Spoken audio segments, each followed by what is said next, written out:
महाभारत युद्ध के सबसे बड़े खलनायक धृतराष्ट्र, जिन्होंने पुत्र मोह में पड़कर अपने ही समूचे वंश का नाश कर दिया। लेकिन क्या आप जानते हैं कि धृतराष्ट्र का जन्म से अंधा होना या उनकी जलकर मृत्यु होना स्वाभाविक नहीं था, बल्कि ये उनके पाप कर्मों का फल था। उन्होंने ऐसे 8 पाप किए थे जिनकी वजह से ही उन्हें यह सब कुछ झेलना पड़ा। चलिए जानते हैं उन 8 पापों के बारे में।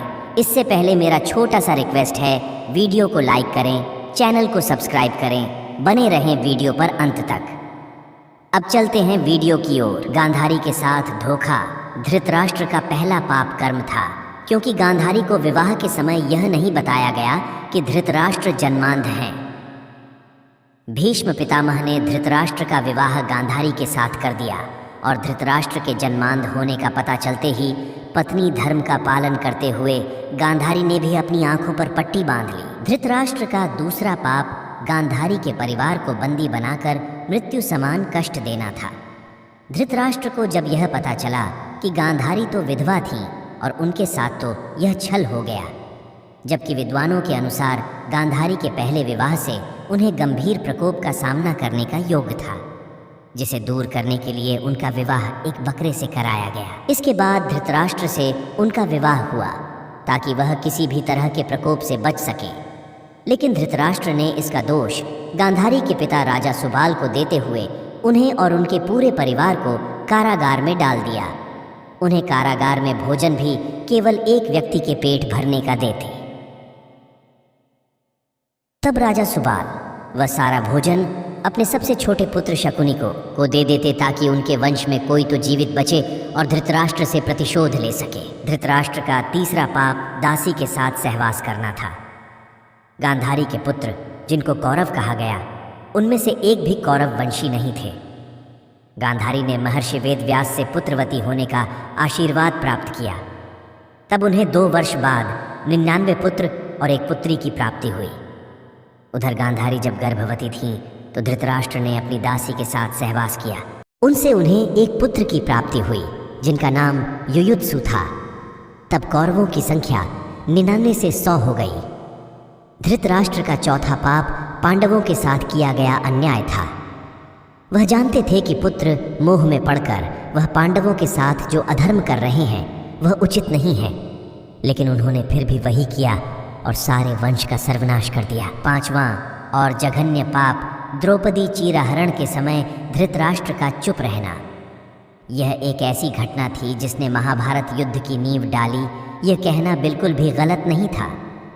द्रौपदी का चीरहरण एक ऐसी घटना थी जिसने प्रतिशोध की अग्नि को जन्म दिया और फिर उसका परिणाम इतिहास का सबसे बड़ा युद्ध महाभारत देख भाई के बच्चों का हक छीनना भी था। हालांकि यह उन्होंने स्वयं नहीं किया, लेकिन जब भगवान श्री कृष्ण ने पांडवों के लिए केवल 5 गांव मांगे, तब दुर्योधन के इनकार करने पर धृतराष्ट्र का चुप रहना भी पुत्र मोह में पड़कर अधर्म का साथ देना ही था। भीम को मारने की इच्छा धृतराष्ट्र का 7वां पाप था।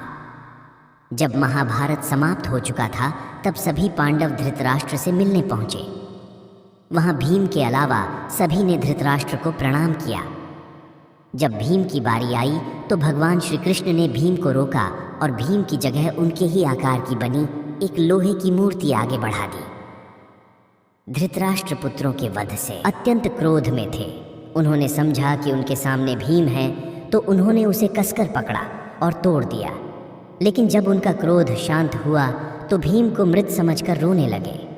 उसी समय भगवान श्री कृष्ण ने उन्हें बताया कि वह उनके क्रोध की अग्नि को जानते थे, इसलिए भीम की जगह उनके आकार की मूर्ति आगे कर दी थी।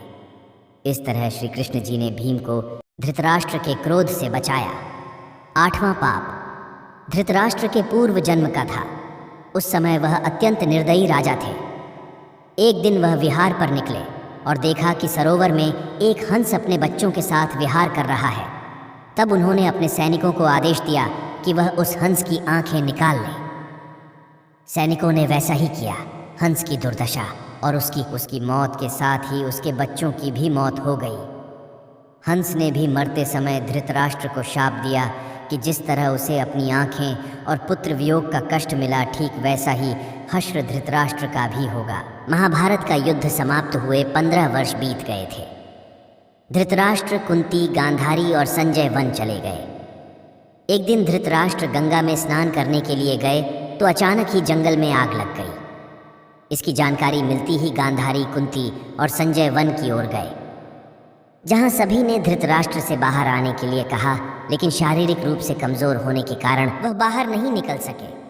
तब संजय ने गांधारी और कुंती से कहा कि वह जंगल से प्रस्थान करें, लेकिन धृतराष्ट्र को आग में देखकर गांधारी और कुंती ने भी वहां से नहीं जाने का निर्णय लिया। इस तरह धृतराष्ट्र के साथ ही गांधारी और कुंती की भी मृत्यु हो गई। धन्यवाद। वीडियो को लाइक करें, चैनल को सब्सक्राइब करें। मिलते हैं अगले वीडियो में, तब तक के लिए नमस्कार।